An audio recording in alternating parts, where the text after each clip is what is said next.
That was, Poppy is pregnant. Spoiler. We're good? Should we stop talking about inappropriate life? Okay, so welcome. Are we ready? Are we going? Yes. All right, guys. What? Welcome to our talk back with Shannon Hale. Story of my life. Every 15 minutes. Count it, people. Put on your timer. Also count how long it takes him. It's about 58 seconds. It's so fast. All right. Not what you guys came to talk back with. This is Shannon Hale. She wrote Princess Academy. This is where it originated from.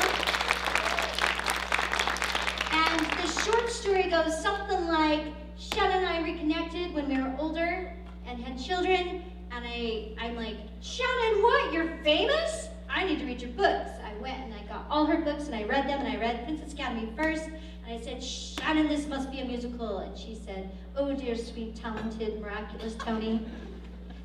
You have my blessing in the future sometime to do this. And then Katie stepped in. Katie, who came in, started making it possible. Step in Michelle Willis, who came in, did the music and arranged it. Step in Jefferson Brown. Step in Mike Bearden. Step in this beautiful, beautiful cast of people, and you have what you saw tonight. So that's a very short version of it. So, also people always want to know, I figure this is my third talk back, I think, with you doing this, and they always want to know how Princess Academy actually happened, the book. So can we start with that one too, and then we'll get into your questions. Books never really have great origin stories because We they should just... think of another one. I know. One time I was walking down the street and an anvil fell on my head and I was like, Princess Academy! No, my husband was reading a book and he said the phrase, tutor to the princesses. And I started to think, well, what if there was a school where there was a tutor for princesses, or what if they weren't actually princesses, but they might become princesses? What if there was a school where all the girls go and then no one knew which one of them would become a princess? And then you keep complicating when you have story ideas. You keep twisting it to make it more interesting, and then finally, I got to, well, what if they didn't want to be princesses? Because that's like the default assumption is, oh, every girl wants to be a princess, but would you really want to? Like, what if someone told you, hey, you have to move to another kingdom and never see your family again and marry someone you've never met? Like, no one would be like, woohoo! Like, even like, how often even on The Bachelor do they actually end up together, it's just a bad idea. So anyway, then eventually I want to make it a fantasy novel. And a book is not one idea, it's thousands of ideas. It's like, you just keep tweaking thousands of little ideas until it turns into something worth reading. It was very worth reading. That's a good book. Hey, I'm going to just start before we let these people tell us who they are, these crazy people. Will you tell us? Hi. Will you tell us who you are? What's your name? Maybe how old you are, and what part you played in which cast. Because some of you are from the original cast. The world premiere cast. I know, right? I'm going to put this in your face, so not hold it, just to be kind of a little bit friendly. Okay, my name is Rachel. Hi, and I am 22 years old, which sounds really old when I say it, even though it's not. And then I am from the 2016 cast, and I played Liana. So she was the flirty one. Okay. This is my mom. My name is Lydia, and I am 21, and I was from the original cast, and I played Britta. My name is Ja, and I played Prince Stefan in 2016. Oh, and I was a village boy. Yeah, interesting story, sorry, a I'm little 22. And single. side note. Like long walks on the Job was, yes, a village boy in it, and so there became rumors in our first one that Prince Stefan was spying on Mount Escalon. Because you were just using him to fill in the background of, we need We more were just villagers. filling, yeah, we just need more boys, but we didn't want to be bored for the entire play. He's only in 2 scenes, right? So we thought we'll put him in, but he was so distinct in the other one. Lucas was a lot more subtle, thank you. And so they thought that there was a plot that Prince Stefan was spying on the Academy girls. Okay, you guys all have mics on, so go ahead, Keith. Oh, I have a mic? Yeah. Hello. I'm Trenton. I'm 20 years old. I was Dan in this show, and 5 years ago I was also Pater, so that was cool. Dude. I'm Isaac Butler. I'm 16, and I was Pater in this one. The one you just saw. Y'all. Oh, it's my turn. I'm Zeta Harris. I'm 14. I played Miri in this one. I'm Katie Brown, and I'm 35. and I played Tudorlon in both of them. And she's the one that helped write the musical. Big reason why it happened. All the music, the book. Lucas Morley. I am 15, and I played Stefan in this one. Who's that lovely 47-year-old next to you? Hi, I'm 47. You're so young. You're such a youngster. Hi, I'm Malia Height, and I play guitar in this one, and I'm 15. I am Alyssa. I am 21, and I play Benna. Hi, I'm Carly. I play Liana, and I'm 20. I'm Sayla, and I played Gertie, and I am 14. I'm Aubrey. I'm 16, and I played Frid. I'm Jen. I'm a half century. And I was in the first one and this one, but I was not Doder in the first one. My whole family was actually in the last one. The one who's running sound up there was in it, although he may not want to admit it. But my whole family was in the original, and then just me and my daughter are in this one together. And I'm Ambry. I'm 15 years old, and I played Essa. I'm Maddie. I'm 16, and I played Britta. Is there any other people that were in the 2016 production in the audience? Jacob Berry, he was our stage manager, and he was in it. There these guys, Melissa's right here. Everybody coming back. We're like over here in the orchestra, all the orchestra people. They're back. Maggie Hale. My daughter, yeah, she was a little village girl in the first one and an academy girl in this one. We had 30 little village girls last time. That was a lot of people. Hey, you guys, let's let you ask some of these questions. What would you like to ask? Anybody in the cast, or particularly Shannon Hale? I know you have to say her whole name, right? It's super cool. You have no questions? You came? No, come on. Oh, Elise. I'm going to come to you, though, so they can hear you. Ready? No, hold it. Okay, so this is for Shannon Hale. If you were in the cast, what part would you want to play? If you were in the musical, what part would you want to play? Perhaps before we ask that question, you should hear me sing. You have a I'm dreaming of a... I don't sing. No, and pretend like you have the voice of a nightingale. As a 47-year-old, I mean, maybe Toter, but yeah, we'll say Toter. As a younger self, I would have been a great Stefan. You did it for the gold, I'm sure, right? That's a great question. I like that one. Okay, mother of the last question. Shannon Hale. At what point in your life did you identify as a writer? Like, what happened, or did you write something or get feedback from someone? I decided I wanted to be a writer when I was 10. I have in 4th grade stuff that I wrote where I was like, I want to be a writer when I grew up. That was because my 4th grade teacher started us writing stories and poems, but I was making up stories before then. I didn't really know I could write them down. My concept of who wrote books was that they were all extinct like dinosaurs, and like only all authors were dead, and it was something we did long ago, far away. When I was a kid, we were very far removed from authors. We never met authors, and so it didn't seem like a possibility for me. But I was always making up stories, and I would do them as little plays. So for me, I was a storyteller. I was always a storyteller. And I got into theater because I loved storytelling, and I was writing all those years. I started writing books, several books when I was 10, and kept writing all my life. But I never really knew which was going to be the outlet that would work best for me. And clearly it was the books, because nobody wanted me to speak on stage. Be quiet and float like a snowflake. She has agreed to play a snowflake in Frozen this next season at ELA. I'm thrilled. I promised her a unitard, and she promised me joy. Born 4 children, Tony. Zeta has a question. Hi, so what did you envision all the characters looked like? Okay, so I have mild face blindness. I don't recognize most faces out of context. I'm very confused when I watch a lot of movies. War movies are the worst. If they're like all 20-year-old short-haired white men, I'm like, my husband's up there. I'm like, oh, who's that one again? It's so confusing for me. So I do not visualize faces. I almost never describe what characters look like in my books. I will give them one physical characteristic to sort of be a defining physical characteristic that somebody can hang on to.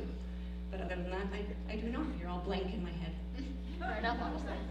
Well, I think that's one thing that Shannon's very generous about, is that she likes, when we asked her what we wanted to do and how involved she wanted to be, and she's like, just make it your own. I want to see what you do with this story. And it was crazy that we felt this like privilege to just tell the story how we wanted to tell it. Even we asked her, please just pronounce the names for us. She said, no, however you want to do it. I'm like, Shannon, please, just say Qatar. Is that how you say it? Again, I don't say them in my head. I recognize them by the way the letters look. So I say cater, Qatar, catter. I say it all different ways. I don't care how you say it. I know. So anyway, so we made up our own names. But we did make a note in the play, if anybody does it, we say that, we actually made a note that says, Shannon said expressly, you can pronounce the name however you want to pronounce it. This is how we pronounced it. Just because I thought that was cool, that you could do it how you wanted. Hi. Hi. So I'm a cousin of Katie, and such an awesome show, guys. Great job. I'm actually a Hale as well. I asked my family, and they said we're not related. So. I'm not related to any Hales. We're kind of a weird shoot. So sad. But I wanted to ask, in the breadth of your career, has there been one event or book or thing that came out of your work that has been the most rewarding? And then as a follow-up question, how has it been seeing this book come to life on stage? That's for me, right? Not for your cousin. Yeah, sorry, that's okay. for Princess Academy won a Newbery Honor. I was the first Utah author to win a Newbery Honor, and that was a really big deal. Yeah. And when I won Newbery Honor, only one other Utah author had won a Newbery at all, and it had been 50 years before. So that was a huge deal. It was a big stamp of approval. It was my third book. I've published 40 now. There's been a lot of things. One of my books was turned into a movie, and I co-wrote the screenplay with the director, and that was a lot of fun. I wrote a lot of stuff with my husband, and that's momentous every time. Right, sweetie? You looked the wrong direction. Right, sweetie? I showed Dean where the comfiest tall person chair is, and he's still in it. Do you like it? I love it. I know, it's a secret. That is the tall person's throne. No, I can't. It's just a voice in the behind the glare. But the thing about, I think maybe in any profession or in life, but especially in something that's sort of forward-facing, has like a public persona, there's an idea that you always have to have this trajectory. Like every year you're supposed to make more money, or every year you're supposed to be more famous than the year before, or whatever it is. And that's just not realistic. So I've been publishing for 20 years, and it's like this. One year we're like, woohoo, we're gonna pay the bills this year. And the next year we make 10% of what we did last year. Writers get paid our royalties twice a year, and we never know how much it's gonna be until we get it. And sometimes it's nothing. It's a very odd business. So there's lots of little things. Sometimes like the big thing is just like, that I can keep doing this. I guess that's the biggest thing. It's like every year, is this gonna go away? But every year I still have publishers that wanna work with me, and I keep going. As far as, that's not a very exciting answer. Yes, one time a lion saved me and picked me up in its jaws, and we ran off to the sunset together. I don't know. I think that's one of the most adorable things about you, Shannon, though, is that you're so real. You know what I mean? That you are exactly who you are. I think that's a gift. That's why I wasn't any good at acting. How it is to see the show, I love it. So when you're writing, I've always thought that writers do 50% of the storytelling, and the reader does the other 50%. Like, I don't get to be inside a reader's head to see how you are visualizing it, and how you're experiencing it, and how you're feeling about it.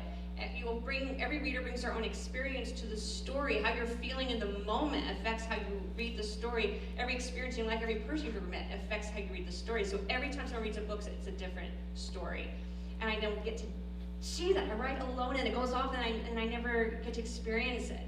So when you see like a movie or a play, I get to be there in the audience. I get to see Tony's vision of how she sees the show. And I get to hear the audience react to it. It's a tremendous gift for like a lonely little locked in writer.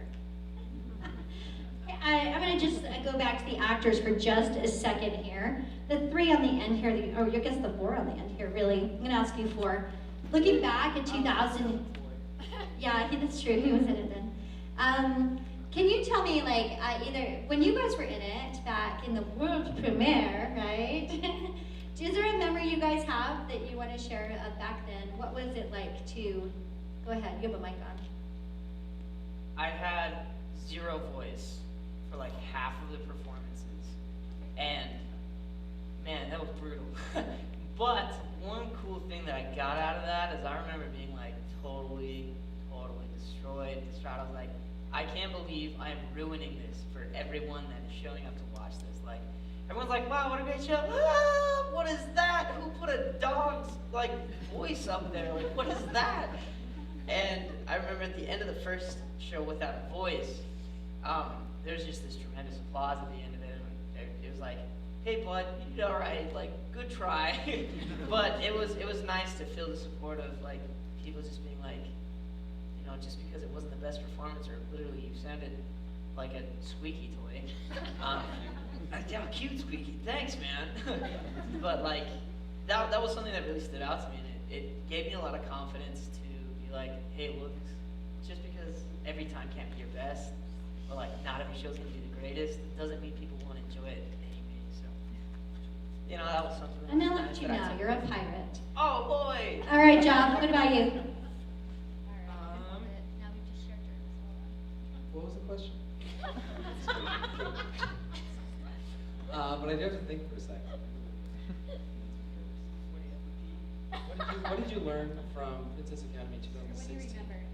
What do you remember that was good? Oh, you got it? Yeah. So that was, it was really cool. One, just being in a world premiere of the show was awesome, and learning music and lines that have never been spoken or sung by anybody else was such a cool experience. And I think I kind of took it for granted. And then, but my favorite part of the whole experience was probably the costume that Lucas is wearing right now. Except it didn't have a cape, but it's still really pretty. An interesting fact, just, you know, Joff was cast as Stefan, and Joff has a really beautiful voice. And so when he was cast, the reprise, My Little Dream, was never there. And so I asked him, it was so cool, because we could just be like, hey, can we write him a reprise? Because I happen to know he sings really well. And so that's why that reprise was there, is because he has a nice voice. And yeah, these two actually were dating at that time, so I said they could kiss. Good times, good times. How are things going now, guys? You two would like to know how things are going now. Everybody meet Lydia's new boyfriend. Sorry, I gotta go. Anyway, on that note, now that you're a little bit more personal into my life, I think my favorite part of the show, honestly, is my wonderful mother, the director. She really wanted the Mountain Girls to have like a special connection, so she'd have us like hold hands a lot. And I wasn't very touchy. I didn't really like people touching me in general, but she always had me hold Mary's hand, and that was actually like really impactful to me because like we just built this like super strong relationship, and we're super good friends to this day. But that was super impactful. I don't know.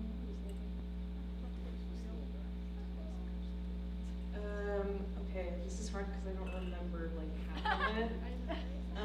As far as like the little tiny moments go. And then there were moments in the play that watching today I was like, oh my gosh, I forgot about that. But what I think is fun, I really like playing kind of like the like fun comedic relief kind of ditzy kind of parts, because like I can do it well sometimes. And it was fun seeing the switch this time and seeing that like now it was a different character that was kind of had that kind of character to them, and that was kind of fun for me. And then I think what impacted me the most from the first performance that we ever did was like I was at actually genuinely scared during the bandit scene. Like at some point, I remember like sitting there and like Tony would tell us like, don't breathe, like try not to breathe and like breathe like you're scared to like make it seem authentic. And at some point, I was like, I'm really scared right now. It's really dark and I feel like I can't breathe and I think I'm gonna pass out. And then like somebody came and was like, hey, we're gonna go. And I was like, oh my gosh, thank you. I was like running out of breath. I was like, I need to breathe. Yeah, exactly. And so that was kind of intense, but it was really fun. So She's a method actor. No. Okay, what? Okay, John's gonna be profound. Not actually. I just wanted the mic. No, House with Shutters Closed. I forgot how beautiful that song is until I watched it again tonight. And that was my favorite part of the show last time as well. Jen, are you on the stage? Yeah. You are a beautiful, wonderful angel. Absolutely. That is a great song. It's super good. All right, you guys, do you have any more questions you want to ask here? Oh, now they're thinking. I gave you some time. Oh, thank you. So this is for anyone involved in kind of the creative process of bringing this to the stage. Obviously, when you're writing a book, there's a structure to it, a flow. And it's sometimes a little bit different, but there's a lot of similarities to a play version. How did you approach, bringing that to a play? What did you choose to emphasize? Was there things that you chose to cut, and like the reasons behind that? How did you approach that creatively? That is a huge question. Yeah, sorry. That is a huge question. I know the first thing comes to mind to me is the book takes place in 2 years, not 1 year. And I just thought, man, if we get back to that Stefan part and we say, guess what, you're here for another year, the audience is going to walk out on us. And so I'm like, okay, that's one thing that we have to do. So me, I'm thinking, how do you direct it? Because I'm a director. And so I figured out how to fit this in 1 year instead. The other thing that I loved about Shannon's story, I loved everything, like I'm a loyalist is what I call myself, is the seasons. I love the change of the seasons that happens over here and the beauty of the mountain. And so, because the Corey speech is the magic that she created for these people who live on the mountain. So creating that mountain, making it a static set with the mountain, and just discovering the beauty. That's what I feel like I hope that you felt like you were turning pages of like an illustration. Does that make sense? Like, oh, that's another beautiful picture. Oh, that's so beautiful. That's how I feel her story was when I was turning the pages of her book. And so for me, that's one of the things that just, for me, it's always how do you direct it and make it great. Katie, you're the other one. Yeah, you're the other one. Let's see. So like Tony said, we did a lot of consolidating of location and kind of time, but we did try to be as faithful as we could to the story and the characters and the words. A lot of, especially the songs that the people in Mount Eskil, the village, sing, are just like folk song lyrics that are straight out of the book. If you've read the book, the chapter headings have all these poems that are lyrics of songs that people in the book, the villagers would have sung, and we just used those as much as we could. And then just descriptions from the book, just like Shannon's metaphors describing things like, it's like I'm floating underwater, or those were just incorporated into lyrics too. So it was actually really, I thought, very simple. Like it translated really quickly for me. Like when I started trying to write it, I wrote the first act in like 1 day. Like I just started writing it, and it was so easy to write. And then Katie, I put it on my shelf for a little bit, and Katie's like, can I take that off the shelf and see what I can do with it? And then the story goes on. She came up with these beautiful songs, and I'm like, we have this going over here. Somebody over here. There it is. Oh, hi. Hi, my question's for Shannon. So I know that for a writer and author, one of the most precious things you have is the time to write and making sure you carve out that time. And I'm curious about how the pandemic has affected your ability to find the time to write. Has it been easier or harder? One universal thing I've heard from every single one of my writer friends is they got almost no work done in the pandemic whatsoever. A lot of that was kids being home, like just not being alone in the house for a year and a half. Didn't have an office to go to, I worked from home, and so just not having that physical space, but also the brain space. I mean, we've just all been going through a lot. We've been going through a collective trauma, and it's really hard to be creative when we're all having that kind of high anxiety running underneath everything. For me, I've had to, I've done a lot more visual stuff. I've been writing almost exclusively graphic novels. For some reason, that part of my brain is, I can tap into better. Like the prose takes so much deep dive with my brain. I have to be so focused and get down into that. And I have not been able to write prose during the pandemic at all. It's interesting. Becklin? Should I come over here to me? Come to me. Come lean into my mic, little one. Here, okay. This one's for the cast. What is the most challenging moment in the play to bring to life?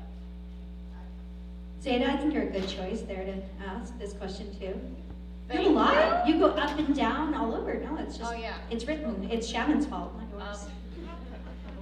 Thank you. You're welcome. Being like crying during the Marta scene, it's weird because I don't really know Marta, but like it's like, oh no, I'm crying. So I always feel awkward because I'm like, am I not believable enough? So it's hard and weird. I don't know. You cry a lot. I do cry a lot. A laugh and you cry. Uh-huh. You're what I call a really child.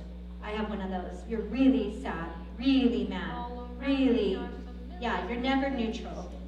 Yeah, a really child. Isaac, what was yours? Being mad at Zeta. I don't like being mad. What was interesting once is Zeta actually in a performance, she couldn't get her dress, like getting back in the silver dress is a big deal. And something happened where they put the dress, or the other dress on inside out, and somebody else had worn her boots. Yeah. And so I'm like, Zeta needs to be on stage. I'm on headset. Zeta needs to be on stage now. No, Zeta's now. I don't care how Zeta is dressed. She must enter the stage now. I'm talking these exact words here. And they're like, she's coming, she's coming. I'm like, throw her on the stage. Like they were ad-libbing like crazy. So Zeta's just a wreck backstage, right? Because she knows this is just terrible. So she comes into the scene in the corner where she's throwing rocks and she's kicking and all that kind of stuff. And she was literally in tears, like because of this experience back there. And Isaac saw her and I asked her, I said, Isaac, how was that scene? Was it? Because it was actually a really good scene. Sometimes, like, you know, when you're on stage, you're like, it's kind of nice because you can release it. You can use those emotions to release, right? And so I knew that probably even helped you. But Isaac said it was so hard to yell at her because I could see these tears, like she was really, really upset. But yeah, that was kind of a hard moment right there. All right, Sue. This is Sterling Turner's mom. He was the stage manager. Here, you can hold it for her. Hi, Shannon. So, one of your books is made into a movie. Would you want to see this made into a movie? And then my second question is, did you like the movie industry and going through that process, or do you like having one of your books as a musical? What do you like better, or do you just like them both differently? I was just gonna tell you everything. I remember now that we're live streaming, so I'm not gonna tell you everything. So yes, I would love to see Princess Academy as a movie. I've written it to a screenplay, and I have worked with people in the past on it. I am surprised that any movie ever is made in Hollywood. From what I've seen, it's like so arbitrary what gets through and what's not. I just saw Keanu Reeves on some talk show like last night saying how hard he's worked for years to get a certain movie made and hasn't been able to. Like, you know, I think sometimes people assume that I might have power to make things happen. I'm nobody. Nobody cares about me. If they don't care about Keanu Reeves, and I'm no Keanu. Tony's been saying for years. You ain't no Keanu. You ain't no Keanu. I know. I have a shirt. So it's incredibly hard. But with Princess Academy, actually, when it first came out, it was very precious to me, and I did not seek for years to try to get it made into a movie because I was worried that they would Hollywood it. They would change the ending, and I just didn't want it ruined. For me, it wasn't worth it being made to be changed that much. So actually, I got to the point where I just wrote the screenplay myself, so that if it, hopefully, someone would like that version of it. But we'll see. You never know what will happen in the future. As far as the experience of working on Austenland, yeah, it was. I got to co-write the screenplay with Drusha Hess, so I got to be a large part of it. I was on set for the 7-week shoot, and I love a movie set. Movie sets are. My favorite thing about being in theater actually was the rehearsals. because it's just this like, right? It's just like this community, and everybody's getting together, and everybody's got their parts, and everybody's working together for the whole. And even though there's ego in theater, it's different kind of ego, because everybody looks better when everyone's doing well. So everybody's rooting for everyone, and and a movie set is even more that way. It's crazy because there's like 150 people, and there's so much crew, and they're all experts in what they do. It's like a military operation. I mean, it's so fantastic to see it happen, and so I really enjoy all of that. Actually, to make money in college, did you ever do the extra stuff? Oh, yeah, I hated it. Yeah, I used to do that all the time in college, where I'd be like an extra in a TV movie or a TV It's show so or boring. something. Yeah, you sit there for 13 hours, Yeah, and they pay you really good though. like, you know, like $70 And for they 12 feed you. hours. Yeah. And they feed you, and there's no chairs, you sit on the ground. But I still loved it, because I do love that environment. Yeah, when she was filming Aslan, it was so fun that she would send like pictures of the things that she was doing. And I remember, I think one day you're like dressed up. Did they dress you up and make you a cameo even? I was in the ball scene, yeah. Yeah. And I have a photo of, I wish I could show it to you, this is hilarious. So Ricky Whittle, one of the actors in it, is just this beautiful man, inside and out. But anyway, Jane Seymour was taking, I was dropping his names, excuse me, Jane Seymour and I were hanging out. And she's like, these guys have no idea who Jane Seymour is. You see the blank looks. They're gonna go look. Yeah, anyway, so I was dressed up as for the ball scene, and Jane, I wasn't allowed to have a camera on set, or I wouldn't have dared have a camera on set, so Jane was like, had a camera, because she was gonna say no to her. So she took a photo of me in my outfit, and she's like, you need a man in this scene. Ricky, come here. And so Ricky walked by, so she put me in a scene with Ricky Whittle. So, and I did this, I was like, because, you know, I'd be goofy. But she's like, no, and she starts directing the photo shoot, until by the end of it, I'm in a full swoon, completely horizontal, and Ricky's holding me like this, and our lips are like an inch apart, like a cover of a romance novel. And I got over it, and I was done with it. I looked at that photo, I was like, how did this photo happen? I remember doing this photo, and in the photo, you could see it going like this. My lips are like squeezed together so tight. Not because I'm afraid he's gonna kiss me, but because I was like really worried my breath stunk. But anyway, I sent that photo home, and my daughter, who was 4 at the time, was very confused because the ball gown was like a white silver.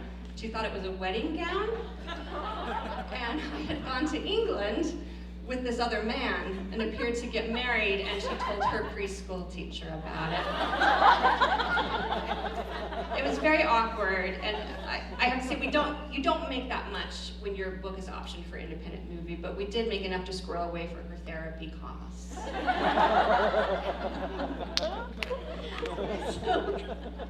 And we got a little one wants to ask a question.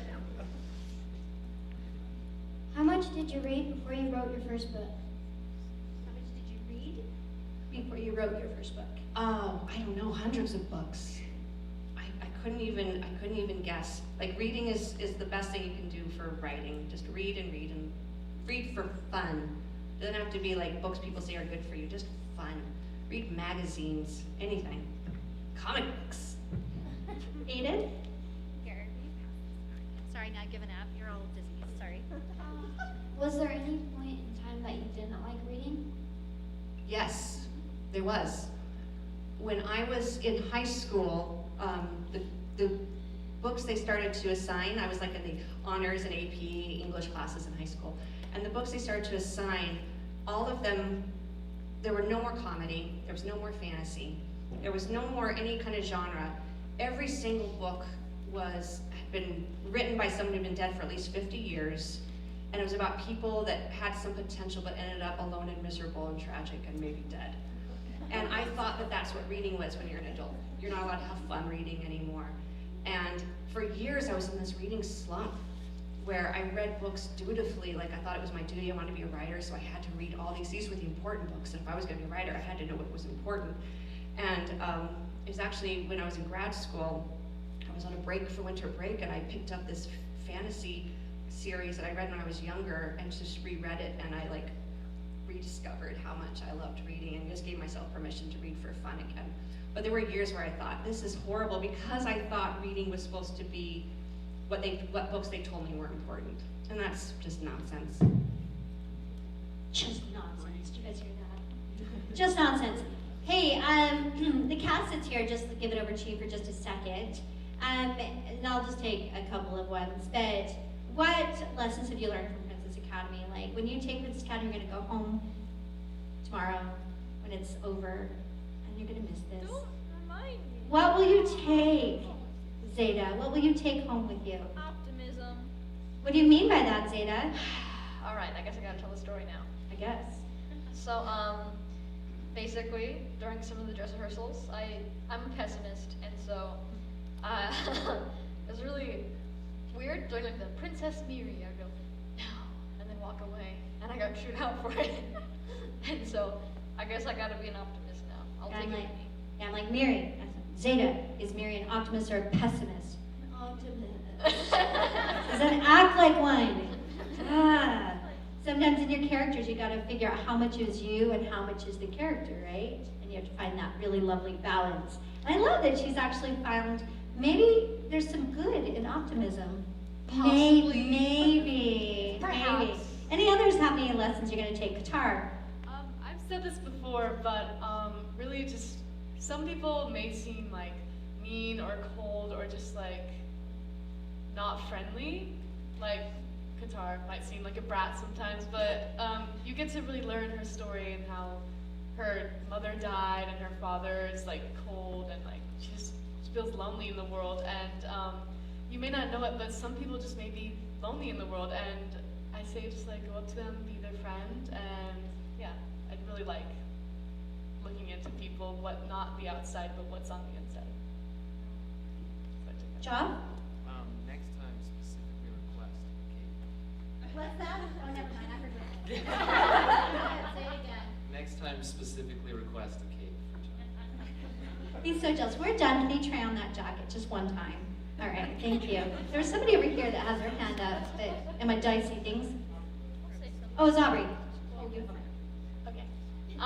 One thing that I will learn from my character, like my favorite part to do is when she, during the bandit scene, when she stands up and is like, it's me, take me, not all of my friends. And she like puts herself in so much danger to save all of her friends. And like, I just learned a lot from that. Like, just, yeah, like putting yourself out there so that others don't have to hurt. Like, I don't know. Courage. Like, yeah, I don't know what I'm trying to say here. You get it? Yeah, no, that's awesome. Hey, we're gonna start wrapping it up here. I'll take maybe, let's just see if we can do a little teeny one here wants to ask a question. How long did it take you to write Princess Catherine? How long did it take you to write it? That one was pretty fast for me. It was about a year. I do a lot of revisions. I never get it right the first time. Written 40 books. Every time I'm like, maybe I'll get it right the first time because of optimism. Or I wouldn't have written so often. And every time I'm like, oh, you didn't get it right the first time, or the 12th or the 30th. But you persevered.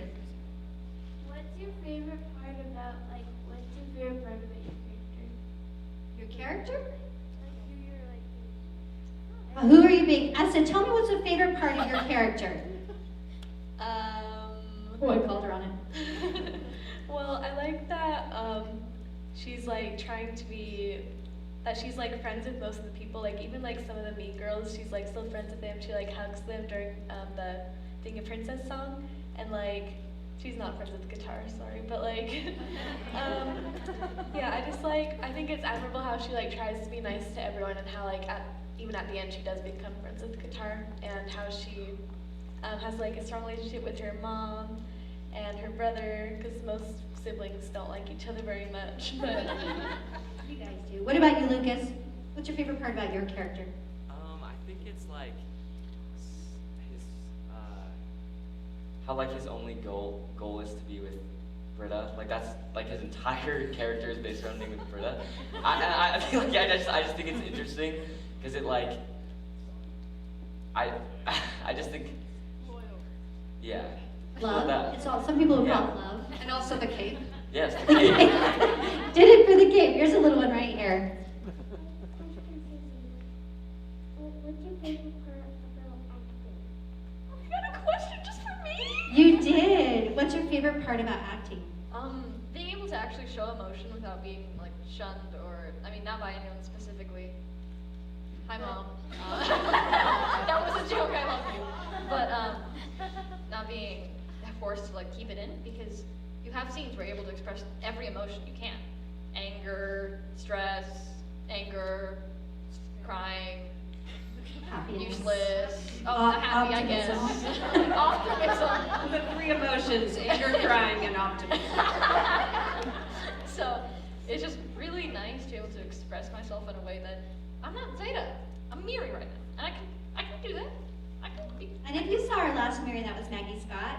The two Miris are completely different from each other, but two extremely successful versions of it. I think that's what I love when you repeat a show, is I don't worry about that, because everybody brings something, their own uniqueness to the characters, and I think that was refreshing when these guys came, that everything was so new, and so was their very, very own.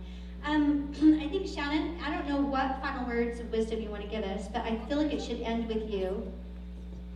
Yeah, a march, a dance, I don't know, whatever you feel like. Always ask for a cape. Hashtag optimism. All right, you guys, thanks for having this talk back with us. Shannon said that she would sign books. If you did bring them, she said that she would do that. We do have to film floating underwater really quick too, because her mic went out and we were filming tonight. So what I would ask is, if you guys don't mind, if you want to start moving into the hallway, we're gonna clean up and get set up to film that. And have a great night. We close tomorrow night. Tell your friends and families about Princess Academy. We'd love to see this get out to the high schools where teen girls need leads. Get those teen girls good parts. Good night.